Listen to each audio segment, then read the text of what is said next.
شايفين ده؟ شايفين بكام؟ 3000 جنيه. جبته ب500 جنيه.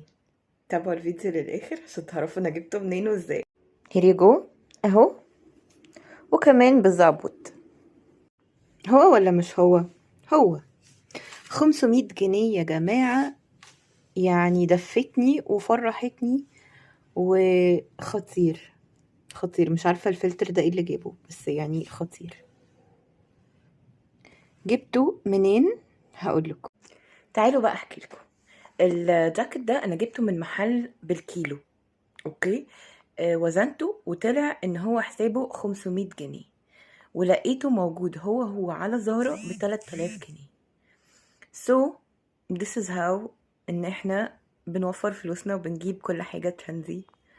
وجبت حاجات تانية كتير. تابعوني بقى، اعملوا لي فولو